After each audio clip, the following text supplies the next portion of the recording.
महाराज के आनंद की। बोलिए सदगुरु कबीर साहेब की।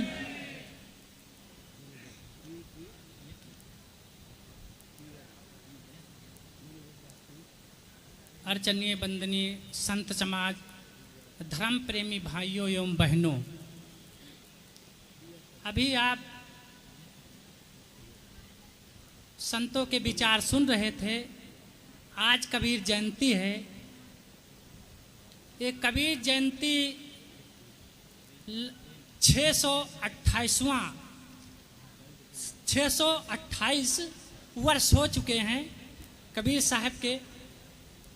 तो उसी उपलक्ष्य में ये कार्यक्रम चल रहा है। कबीर साहब तो एक निर्भ्रांत थे, मानवतावादी थे, सच्चे पथ के राही थे। कबीर साहब के बहुत सी साखियां हैं, चौपाइयां हैं। मैं सच्चे पथ का राही हूँ, कह सकता दिन को रात नहीं, ईमान बेच दूं टुकड़ों पर या मेरे बस की बात नहीं। ये कबीर साहब एक ऐसे संत थे जो मानवतावादी थे। जो कबीर साहब ही ऐसे संत हैं जो संत सम्राट और एक क्रांतिकारी विचार, जो संतों की उपाधि है संत सम्राट, ये सदगुरु कबीर साहब के ही को ही लिया जाता है। और बहुत सारे संत हैं। अब 5 मिनट है, 5 मिनट में मैं क्या बोलूं। मैं एक दो चौपाई या साखी ही कह के अपनी बात को विराम देता हूँ। कबीर साहब कहते हैं जो आज का समय है, जो 21वीं सदी है, इसमें कबीर साहब कहते हैं ये जो है नई सदी में मिल रही दर्द भरी सौगात, और बेटा कहता बाप से तेरी क्या औकात।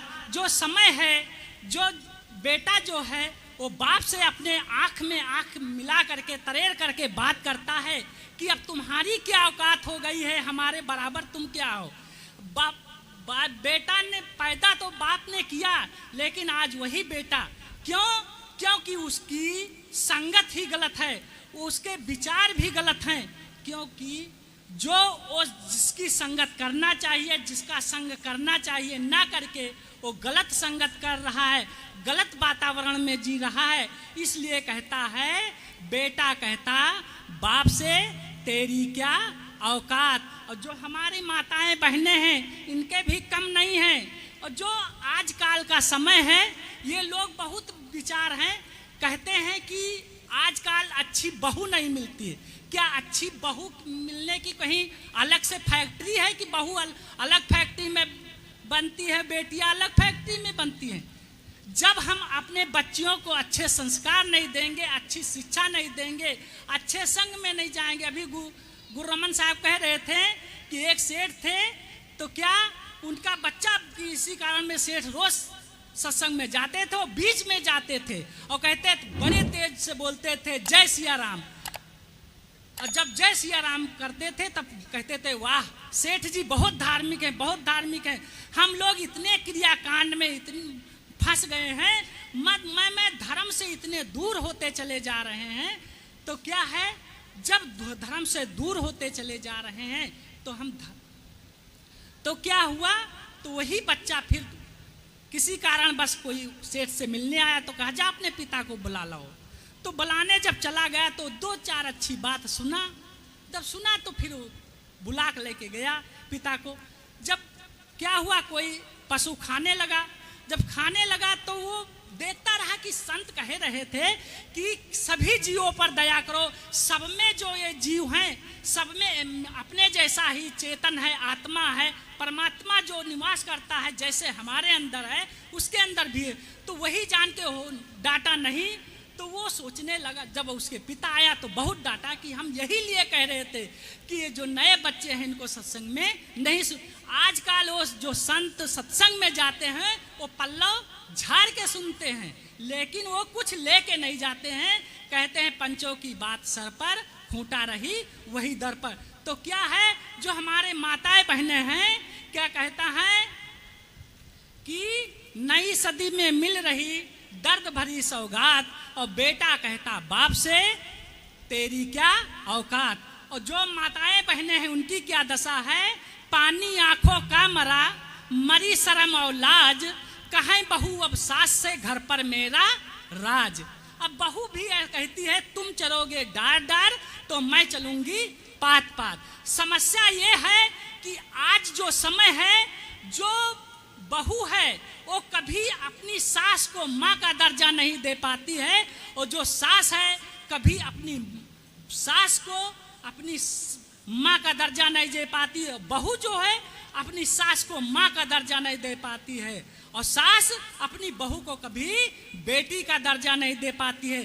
कमी यही है, अगर ये संकल्प ले ले, जिस दिन बहू आए उस दिन एक संकल्प ले ले कि आज से हम संतों के दरबार में जाके संकल्प लेते हैं, ये हमारी बहू नहीं है, ये हमारी बेटी है। तो आजकल जो माताएं होंगी, जो भाव है अपनी बेटियों पर वो खुद जानती, वो कभी दोष देती हैं। अगर उनसे कोई गलती भी हो जाती है तो गलती अनसुना कर देती, अनदेखी कर देती हैं। तो जो क्या है, कबीर जयंती के अवसर पर हम लोग ये संकल्प करें, हम जो अपनी सास हैं वो अपनी जो बहू हैं उनको बेटी का दर्जा दें, और जो बहू हैं अपनी सास को अपनी माँ का दर्जा दें। जब सास बहू में माँ बेटी का दर्जा हो जाएगा, माँ बेटी का भाव उत्पन्न हो जाएगा, तो कभी उस घर में स्वर्ग उतर आएगा। और नहीं तो सत्संग चाहे हम जितना सुने, लेकिन उसमें कोई परिवर्तन होने वाला नहीं है। हम इतना ही कहना चाहते हैं कि हम अपने जीवन में परिवर्तन करें। सत्संग का मतलब है, सत्संग सुनने का मतलब यही है कि सद्बुद्धि आए। अब जब सद्बुद्धि ही जीवन में नहीं उतरेगी तो हम काहे का सत्संग सुनते हैं। 1 घंटा 2 घंटा 3 हो सकता है हम देर में आए हैं, यहाँ 9 बजे से सत्संग चलता है और 9 बजे से 1 बज गया है। अगर हम अपने जीवन में थोड़ा सा परिवर्तन नहीं करेंगे तो काहे का सत्संग, काहे का हम 1 घंटा 2 घंटा सुनते हैं। तो अपने जीवन में परिवर्तन करें। आज से हम कबीर जयंती के उपलक्ष्य में संकल्प लें कि हम अपने जीवन को बदलेंगे। अपने ताला वही होता है, एक तरफ हम चाबी घुमाते हैं तो ताला बंद हो जाता है और दूसरी तरफ घुमाते हैं तो ताला खुल जाता है। अपने जीवन का राज यही है। आज से हम सास ये सोचना चाहे, आज से हम किसी की बुराई, मतलब अपनी बहू की बुराई नहीं देखेंगे, और जो बहू है वो संकल्प ले मैं अपनी सास की बुराई नहीं करेंगे। तब अपने जीवन में, अपने घर में स्वर्ग उतर सकता है।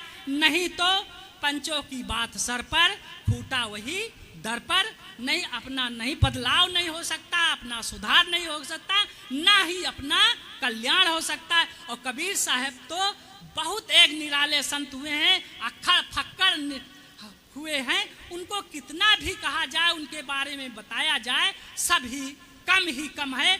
मतलब कहा था, मतलब ये मुख से कहा है, मतलब इतना भी वर्णन किया जाए कबीर साहब के बारे में कम ही है। बस ज़्यादा ना करके, हमारा 5 मिनट का ही समय था, हमारा समय समाप्त था। बोलिए सद्गुरुदेव की जय। बोलिए सद्गुरु।